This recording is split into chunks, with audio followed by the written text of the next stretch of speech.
हाल ही में एक बात की चर्चा पड़ी हुई थी। चर्चा इस बात की थी कि जो पढ़ा लिखा मुसलमान होता है, फिर सुनिएगा जो मैं बोल रहा हूं, पढ़ा लिखा मुसलमान होता है वो बहुत खतरनाक होता है। ये बड़े विमर्श के साथ बातचीत की जा रही थी, बड़े बुद्धिजीवी और ये हमने तो क्या बात कह दी टाइप। आज आपको दिखाऊंगा एक व्यक्ति जिसने एक नया आविष्कार कर दिया, इस देश के कई लोगों को भीख मांगने पर मजबूर कर दिया। वो कोई उद्योगपति नहीं है बहुत बड़ा वाला, वैसी बात नहीं कर रहा हूं, हकीकत में भीख मंगवाने को उद्योग में तब्दील कर दिया। नाम देखकर जरूर पहचान लीजिएगा कि नाम से बड़ा धर्म पहचाना जाता है और धर्म के आधार पर बता दिया जाता है ये वाले तो ये करते ही करते हैं, है ना। तो जरूर देखिएगा, दिखाऊंगा इसके आगे आपको ये भी कि संजौली मंदिर में मस्जिद के अंदर जो संजौली मस्जिद है वहां पर हिमाचल प्रदेश में, वहां पर किस तरीके से पहले बिजली पानी काट दी जाती है।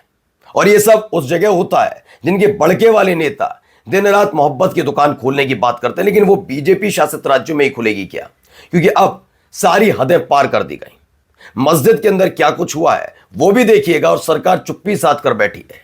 दिखाऊंगा इस देश के अंदर एसआईआर के दौरान ही दबाव में कई बीएलओज की मौत हो जाती है, सुसाइड्स। ये खबरें निकल रही लगातार, किस परिस्थितियों में हुई, क्यों हुई, इस पर विचार विमर्श नहीं हो रहा। अब 60 बीएलओ पर एफआईआर दर्ज हो गई है जी, 60। आज आपको बहुत सारी खबरें दिखाऊंगा और खुद विमर्श कीजिएगा इस बात पर कि जितनी कहानियां ये बनाई और बताई जाती हैं उनमें कितनी सच्चाई होती है। नमस्कार, मैं हूं प्राज्वल गौतम और आप देख रहे हैं the live TV. The live TV, सच सबसे आगे। सबसे पहले देखिए, इस शख्स को पहचान लीजिए, हो सकता है चेहरा देखकर पहचान लें आप। और इसके बराबर में एक तस्वीर और लगी है, ये पैसों की तस्वीर है। एक तरफ इस शख्स का चेहरा जो देखिए और पहचानिए कौन हो सकता है ये।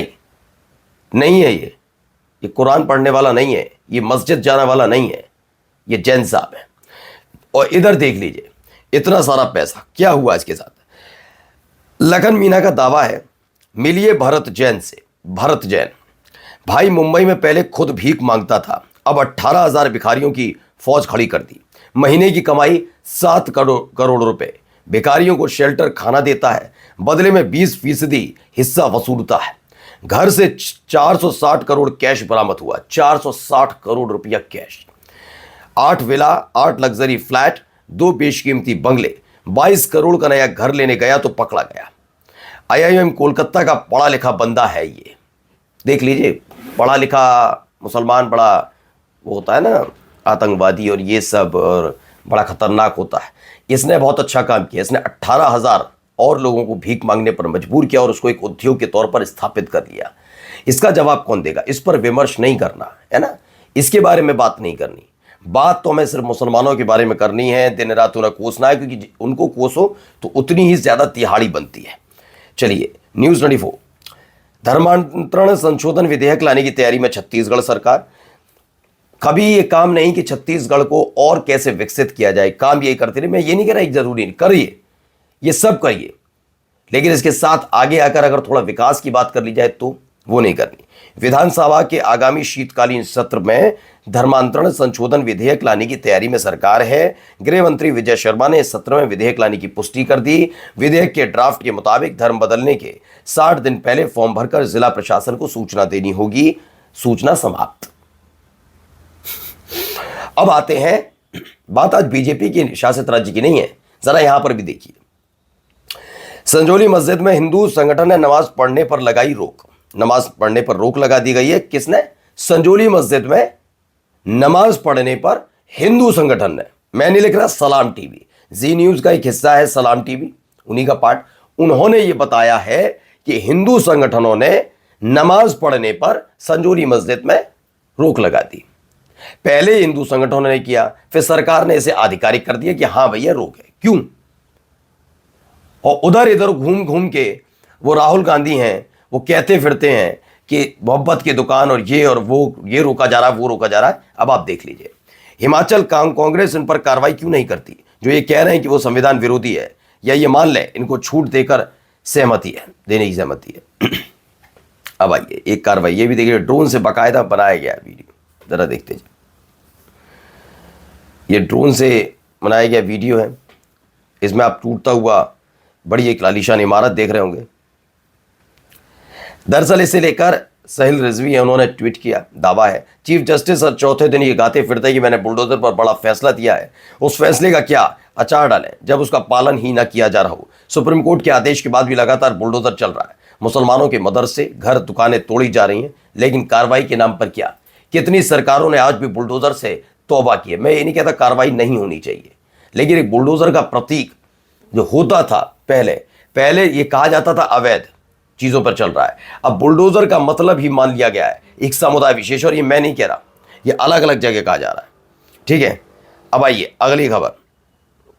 एबीपी न्यूज की एक खबर है, इसमें पढ़िए। एबीपी न्यूज की एक खबर है, यूपी के ग्रेटर नोएडा में एसआईआर को लेकर बड़ा एक्शन हुआ। एक्शन में क्या क्या है जरा देखिए। एक्शन में यूपी के ग्रेटर नोएडा में एसआईआर को लेकर बड़ा एक्शन है। लापरवाही बरतने पर 60 बीएलओ के खिलाफ एफआईआर हो गई।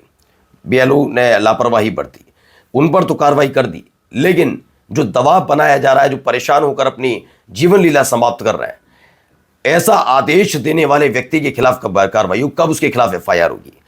इन लोगों में कोई दया भाव नहीं है। जान मत दीजिए आप लोग, प्लीज, बेहतर है नौकरी छोड़ दीजिए, जिंदगी दूसरा रास्ता दिखाएगी। क्यों? मैं अब एसआईआर का काम नहीं कर सकता। गुजरात के टीचर ने बीएलओ के काम के दबाव में कर लिया सुसाइड, लेकिन फर्क पड़ रहा है, फर्क पड़ता है क्या नीतीश कुमार को? आपको नहीं लगता कि एक एफआईआर इधर भी दर्ज होनी चाहिए थी, लेकिन होगी नहीं? जब नोटबंदी में इतने लोगों की जान जाने के बाद किसी को फर्क नहीं पड़ा, तो यहां क्या है? ठीक है, नहीं तो सरकारी काम में लगे हुए हैं। वहां तो सरकार की जिम्मेदारी थी, वहां आम जनता की नहीं थी। उसमें सरकार का बेतरतीब फैसला था। आज इतने साल बाद पता लगता है ना, नोटबंदी का कोई मतलब नहीं था। एक आदमी के अपने इतिहास रचने की जुनून में कितने लोगों को लाइन में खड़ा किया और कितने लोगों की जान गई। उस पर सफाई दी, जान ऐसे नहीं गई, वैसे नहीं गई, ऐसा नहीं हो गया, वैसा नहीं हो गया। जैसे कोरोना में तो किसी की जान नहीं गई थी, कोरोना से नहीं गई थी। हाँ, बीजेपी शासित राज्य जो नहीं था वहां कोरोना से चली गई थी, है ना? यही सारी कहानियां यहां चलेंगी। अभी देखिए, अब सम्राट चौधरी के लिए बिहार अपराधियों के लिए नहीं है, हर हाल में राज्य छोड़कर जाना होगा।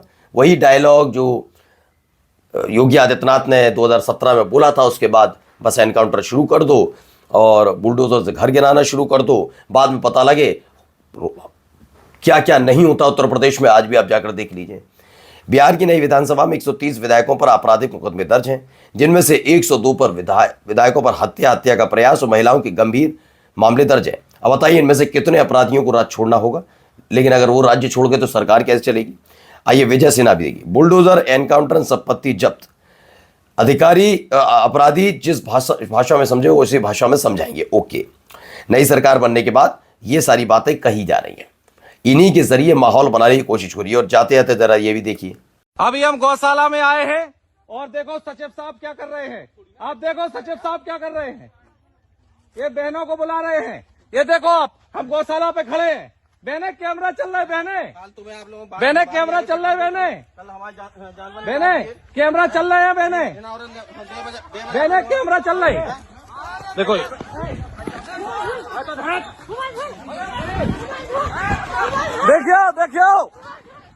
देखिए ये बहने।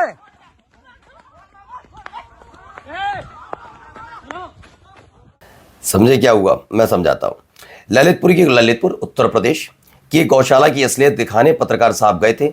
सचिव ने महिलाओं से कहकर हमला करवा दिया। अब पत्रकार पर गंभीर धाराओं मुकदमा दर्ज हो गया है। गनीमत है जान बच गई पत्रकार साहब की।